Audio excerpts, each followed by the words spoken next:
कुंभ मेले का इतिहास। कुंभ मेले की शुरुआत किसने और कब की? कुंभ मेले का आयोजन प्रयागराज में जनवरी माह से किया जाता है।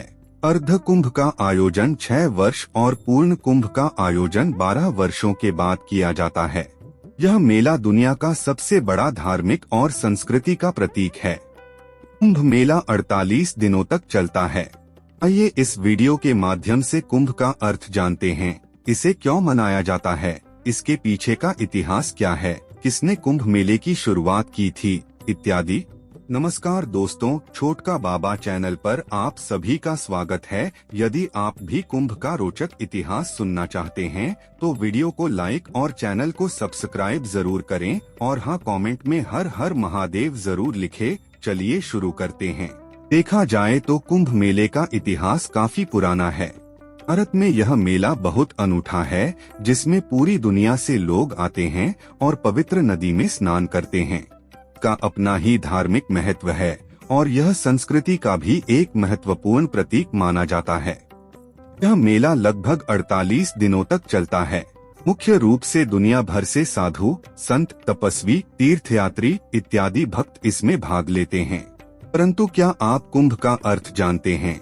इसे क्यों मनाया जाता है, इसके पीछे का इतिहास क्या है, किसने कुंभ मेले की शुरुआत की, इत्यादि आइए लेख के माध्यम से अध्ययन करते हैं।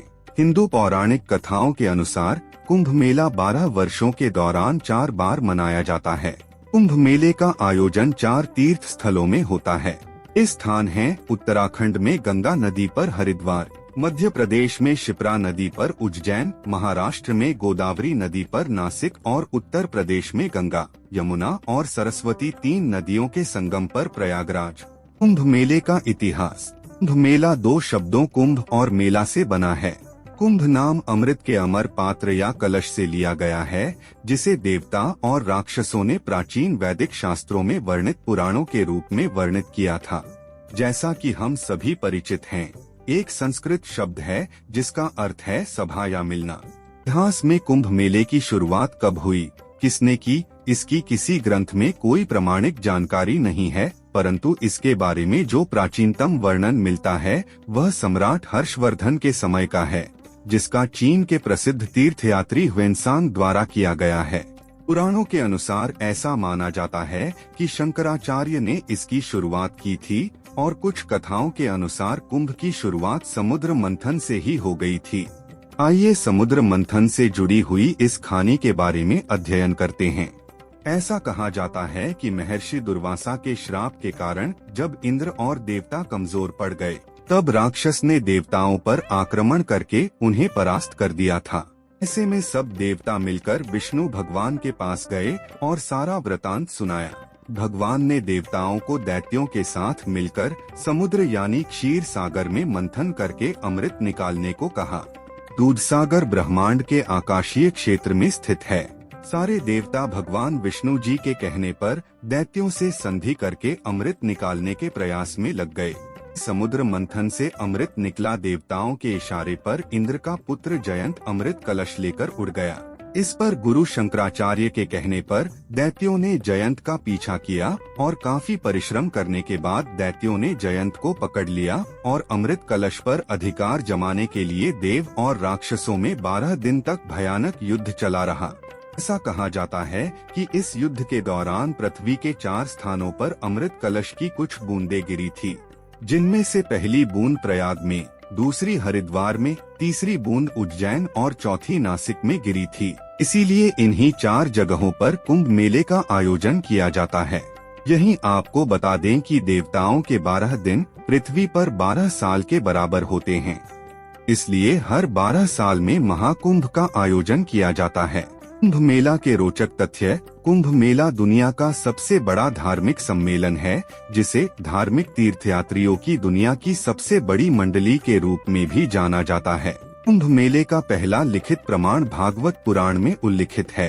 कुंभ मेले का एक अन्य लिखित प्रमाण चीनी यात्री ह्वेन-त्सांग के कार्यों में उल्लिखित है, जो हर्षवर्धन के शासनकाल के दौरान 600 ईस्वी में भारत आया था। साथ ही समुद्र मंथन के बारे में भागवत पुराण, विष्णु पुराण, महाभारत और रामायण में भी उल्लेख किया गया है। स्नान के साथ कुंभ मेले में अन्य गतिविधियां भी होती हैं। प्रवचन, कीर्तन और महाप्रसाद। इसमें कोई संदेह नहीं कि कुंभ मेला कमाई का भी एक प्रमुख अस्थायी स्रोत है, जो कई लोगों को रोजगार देता है। कुंभ मेले में पहले स्नान का नेतृत्व संतों द्वारा किया जाता है, जिसे कुंभ के शाही स्नान के रूप में जाना जाता है, और यह सुबह 3 बजे शुरू होता है। संतों के शाही स्नान के बाद आम लोगों को पवित्र नदी में स्नान करने की अनुमति मिलती है। हिंदू पौराणिक कथाओं के अनुसार यह माना जाता है कि जो इन पवित्र नदियों के जल में डुबकी लगाते हैं, वे अनंत काल तक धन्य हो जाते हैं। नहीं, वे पाप मुक्त भी हो जाते हैं और उन्हें मुक्ति के मार्ग की ओर ले जाता है। दुनिया की सबसे बड़ी सभा कुंभ मेले को यूनेस्को की प्रतिनिधि सूची मानवता की अमूर्त सांस्कृतिक विरासत में शामिल किया गया है। कुंभ मेला उन तिथियों पर लगता है जब अमृत पवित्र कलश से इन नदियों में गिरा था। हर साल तिथियों की गणना बृहस्पति, सूर्य और चंद्रमा की राशि के पदों के संयोजन के अनुसार की जाती है। कुंभ का अर्थ है अमृत कलश से कुंभ मेला की कहानी उस समय की है जब देवता पृथ्वी पर निवास करते थे। ऋषि दुर्वासा के श्राप के कारण कमजोर हो गए थे और राक्षस पृथ्वी पर तबाही मचा रहे थे। तो अब आप जान गए होंगे कि कुंभ मेले का आयोजन कब, कहां और कैसे किया जाता है। तो दोस्तों, आज के लिए बस इतना ही। उम्मीद करता हूँ हमारे द्वारा दी गई जानकारी आपको पसंद आई होगी। मित्रों, अगर ये वीडियो पसंद आई हो तो वीडियो को लाइक शेयर जरूर करें और कमेंट करना ना भूलें। दोस्तों, अगर आपने हमारा चैनल सब्सक्राइब नहीं किया है तो सब्सक्राइब जरूर करें। और हाँ, लास्ट तक देखने के लिए धन्यवाद।